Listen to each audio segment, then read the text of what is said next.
I was out hunting food for our encampment. Like a prowling cat I was, but what I saw, marching across the ruins, made me feel like a little mouse. Gem-studded warriors pounding the earth, led by their strongest, a captain. I've known of these Gemling legionnaires, how they were once the personal swords of Emperor Chittis, but now they rise again, with this captain at their fore. Swallowing my fear, I followed the captain and found a force being gathered within the grain gate. Exile, I know it's not fair for me to ask. You have done so many things for us.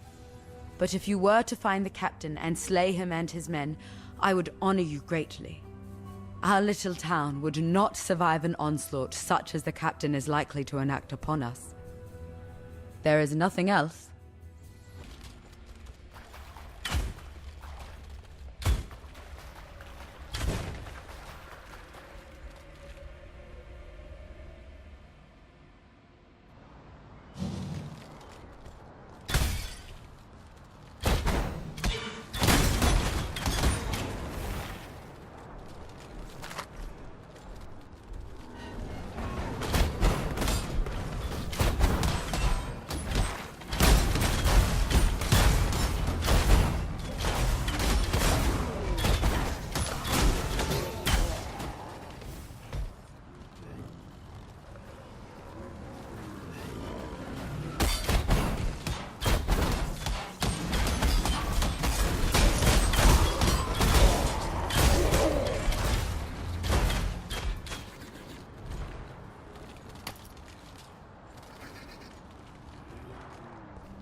By all accounts, Tarkus Veruso was a ruthless despot, a man to rival even the likes of Dominus. Yet his heart of stone contained one precious theme, his love for his wife, Chiara. So when the poor young woman died giving birth to Veruso's son, Caspero, the grieving emperor threw aside his great convictions and placed his last hope in thaumaturgy, in the Ankh of eternity. Perhaps it was shame that drove Tarkus to lock the Ankh away, to steal such hopes from his descendants. It was he who had asked his people to turn their backs on the ancient arts, so what right had he to enjoy that which he forbade? Love gave him that right.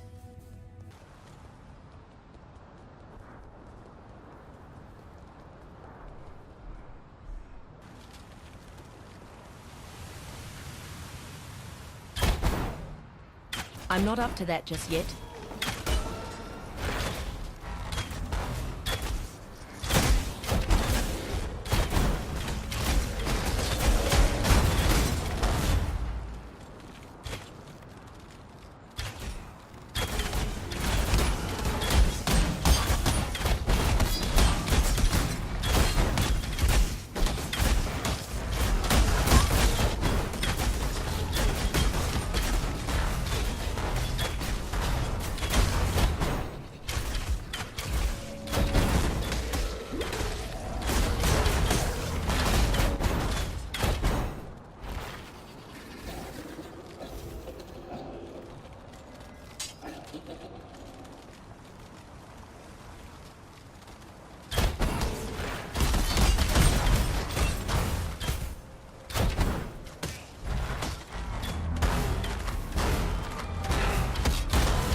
Needing my eclectic expertise again, are we? Solaris and Lunaris got front and centre stage among them folks at the Eternal Empire. Solaris was thought to be the light of leadership, guiding and enlightening each emperor that sat the throne. In practice, most of them emperors turned out to be a bit dim, but then history and theology have never quite seen eye to eye. As for Lunaris, a goddess of the moon and earth, the mother of dreams and inspiration. Doesn't sound like a bad lady until you consider that dreams harbour nightmares and that inspiration is just one notion shy of insanity.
I'm not up to that just yet.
If I am a watchful owl, then you are the courageous hawk, swooping with sharpened talons to wrench the serpent from the child's neck. Clarissa will bear that wound for the rest of her life, but I'm glad you were there to save her from following poor Tolman into the dirt. Perhaps now that Clarissa has lost her love of death, she will finally be able to embrace life. Why are you still standing there?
I'm not up to that just yet.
That would only slow me down.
That would only slow me down.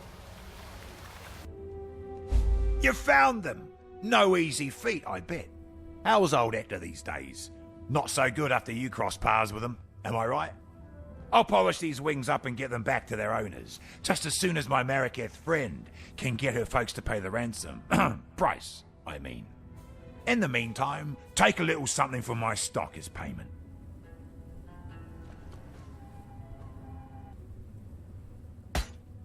Bring me back something nice, huh?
I'm not up to that just yet.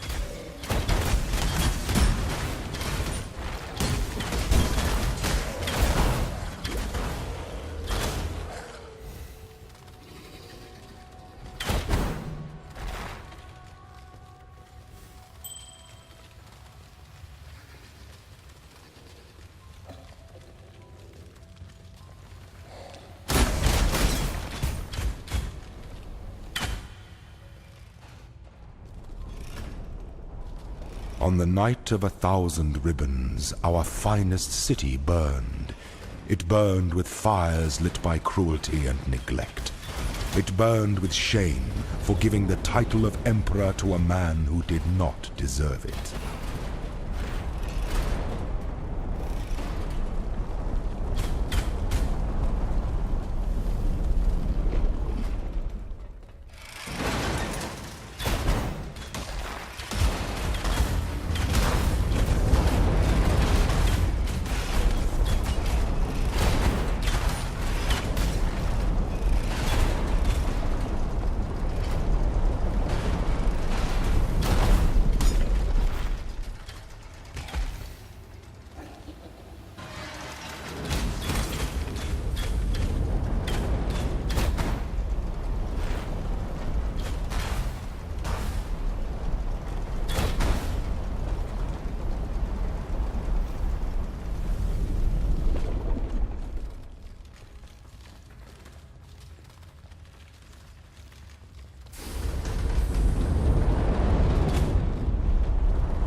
Allow your wisdom to be tempered by the flames of the past.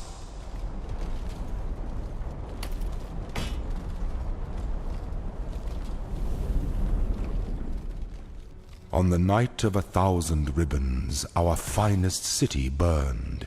It burned with fires lit by cruelty and neglect. It burned with shame for giving the title of emperor to a man who did not deserve it.